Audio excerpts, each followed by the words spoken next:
What's up, family? Welcome to the Nice Guy with His Diva. I'm Terrell, the calm, logical one. But trust me, the first year of marriage tested every drop of my chill. And I'm Rebecca, the diva, the dramatic one, the queen of making mountains out of molehills the first year. But hey, it made us stronger, so don't judge us. So this one is called How We Survived Our First Year of Marriage Without Killing Each Other. If you're engaged, newly married, or even 10 years in, you'll feel this one. All right, picture this. It's month 3. We just moved into our tiny apartment, no dishwasher, just 2 plates, 2 cups, and a sink that always stayed full. I'd work all day, come home, and see that same greasy pan sitting there soaking for days. Okay, let me defend myself. I thought soaking was a real thing. My mama always left the pot to soak overnight, so that's what I did. I figured it'd be easier to clean later. But every time I saw that pan, I saw disrespect. It felt like, oh, you expect me to clean up after you. One night, I lost it. I'm standing in the kitchen, soap suds everywhere, yelling, "You don't appreciate me. You don't want a wife. You want a maid." And I'm sitting on the couch thinking, it's just a pan. What's the big deal? But the truth was, it was never about the pan. It was about what it symbolized. We were both clinging to how we grew up. No one ever taught us that the tiny things become big things in marriage. I remember you just sat there silent, which made me even more madder. That night, we both went to bed with our backs turned. No kiss, no goodnight, just tension. And I remember thinking, is this what marriage is going to be like forever? The next morning, I came in the kitchen, saw you was washing that same pot and it hit me. This ain't about the dishes. This is about respect. That's when I realized, you know what? I'm sorry. Won't matter if I keep doing the same thing that makes her feel unseen. I started washing my own dishes. Not because I love cleaning, but because I love her peace more. And just for the record, you aren't cleaning your own dishes to this day, but that tiny change taught us the small stuff ain't small. It's how you show up daily. It's how you say, I see you without words. Now let's talk about the in-laws and friends and everybody else we let into our mess that first year. Woo! We were messy with it. Oh, and don't forget my sister. I call her too. Man, we'll have one little argument. And before I knew it, she'd be on the phone with her mama or her best friend. And then I have to vent to my boys. Next thing you know, everybody got an opinion. But none of them got to fix it with us.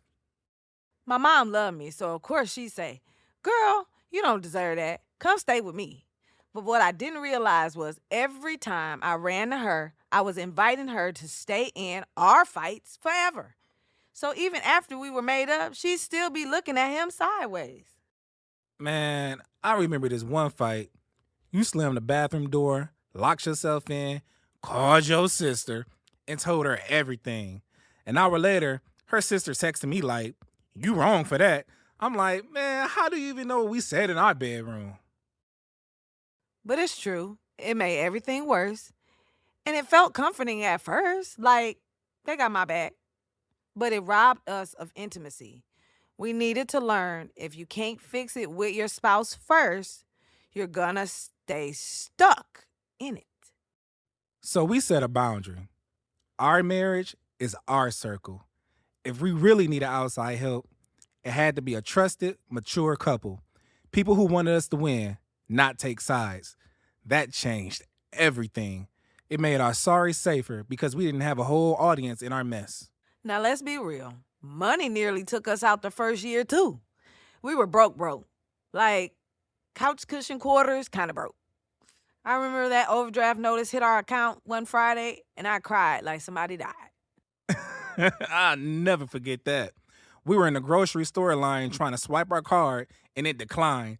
You looked at me like, what did you buy? I'm like, what did you buy? Then boom, we fighting about toothpaste and lunch meat in front of strangers. But the real fight was never about the $5 we overspent. It was that we had no plan. We say sorry, I'll budget better.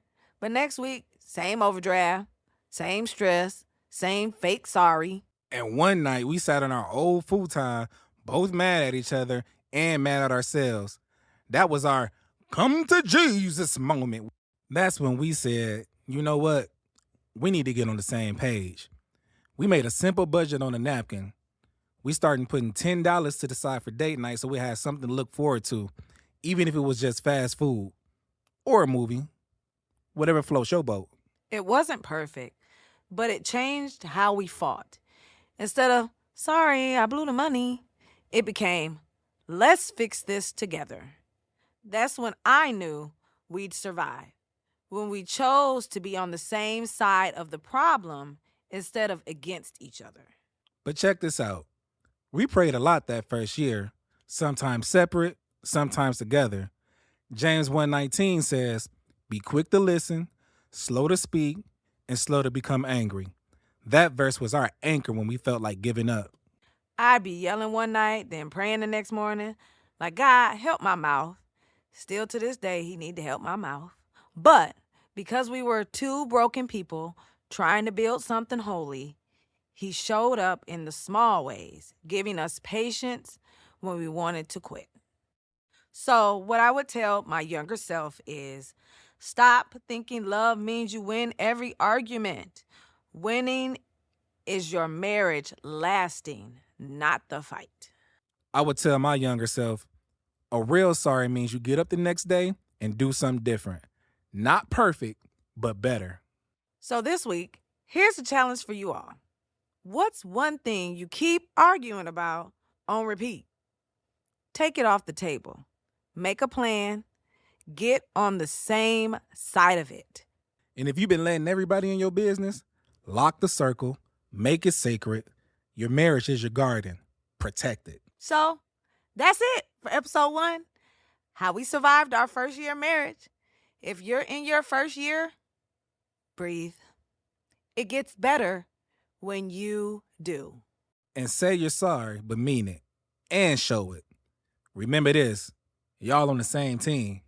So remember, stay real, stay growing, and stay blessed.